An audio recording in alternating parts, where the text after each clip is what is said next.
Quelles sont les différences entre le mâle alpha et le mâle sigma? Salut les winners, c'est Maxime LB, fondateur de Céducation, et je vous retrouve dans cette nouvelle vidéo consacrée au mâle alpha et au mâle sigma.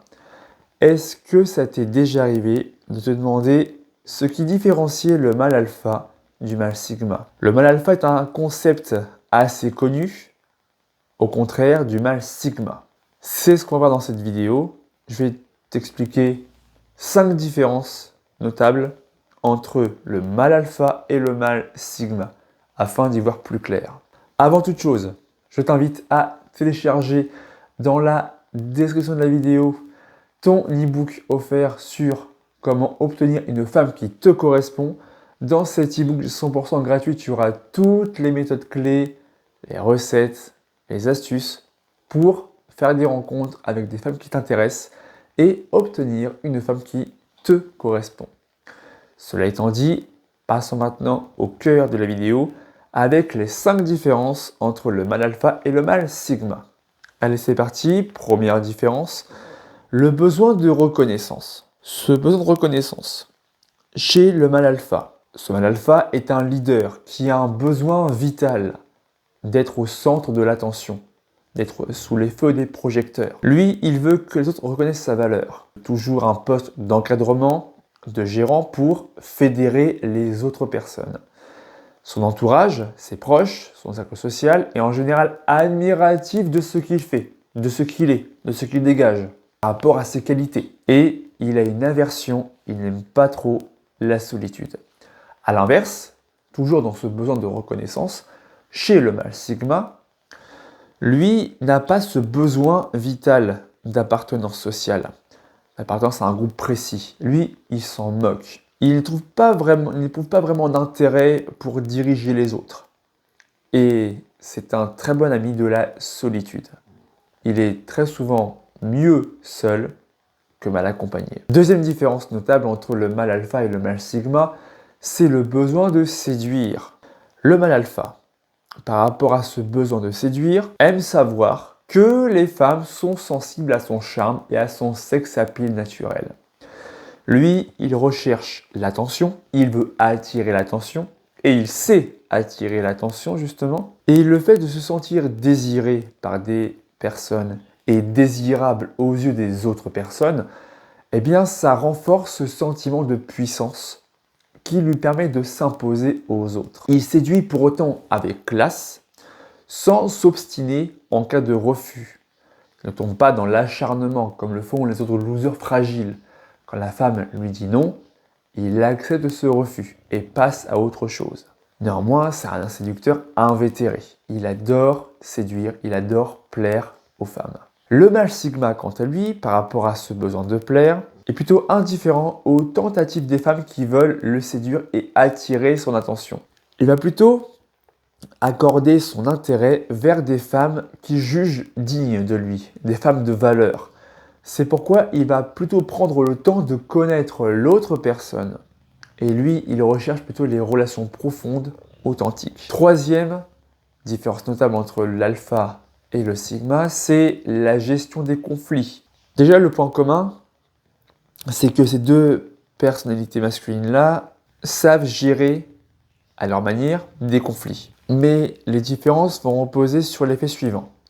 Le mâle alpha aura tendance à répondre frontalement au conflit, sans pour autant faire preuve de violence physique. Parce que pour lui, la violence physique, verbale, agressive, c'est un comportement de faible.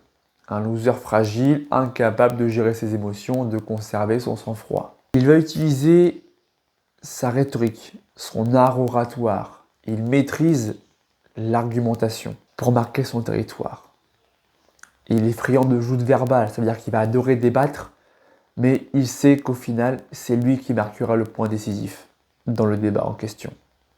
Le mâle sigma, quant à lui, va plutôt utiliser le dédain pour répondre à ces débats-là, à ces conflits. Si il est victime d'une injustice, il va réparer cette injustice par lui-même, sans tenir compte de l'avis des autres personnes.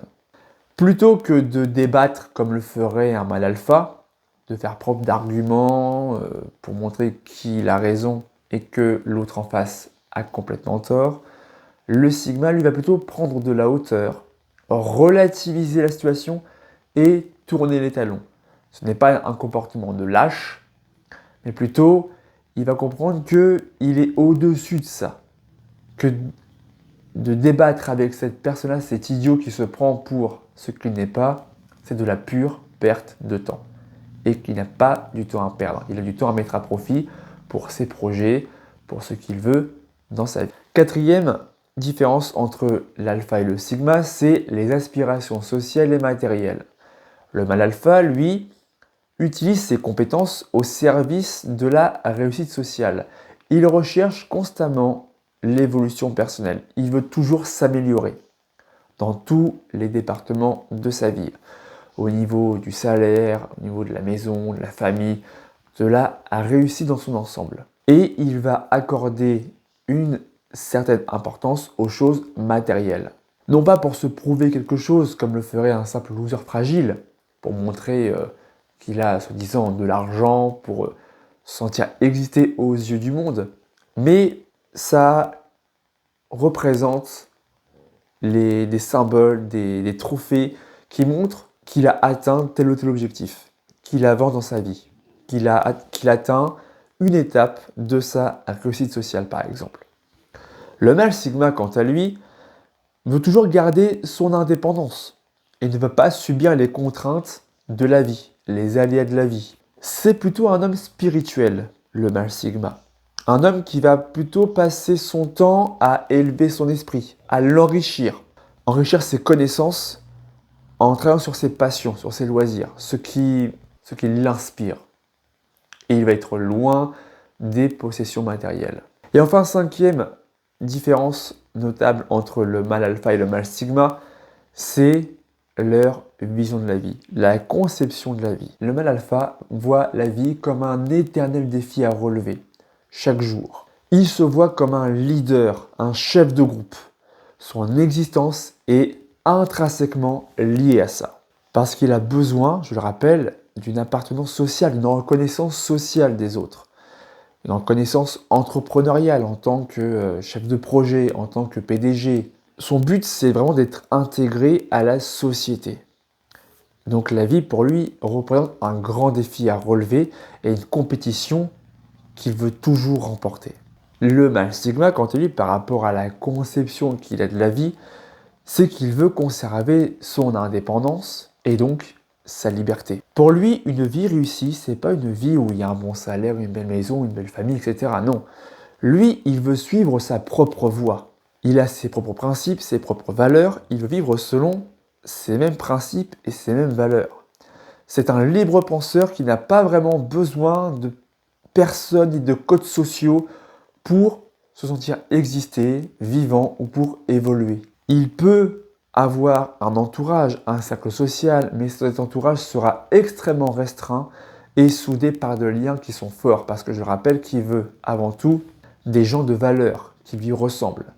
Il va prendre le temps pour chaque personne de voir si ces gens en valent la peine ou pas du tout. Si la vidéo t'a été utile, n'hésite pas à la liker, à la partager et à t'abonner à la chaîne en activant la cloche pour être sûr de ne pas passer à côté des prochaines vidéos que je publie régulièrement sur la séduction et le développement personnel. C'était Maxou pour vous servir. Ciao!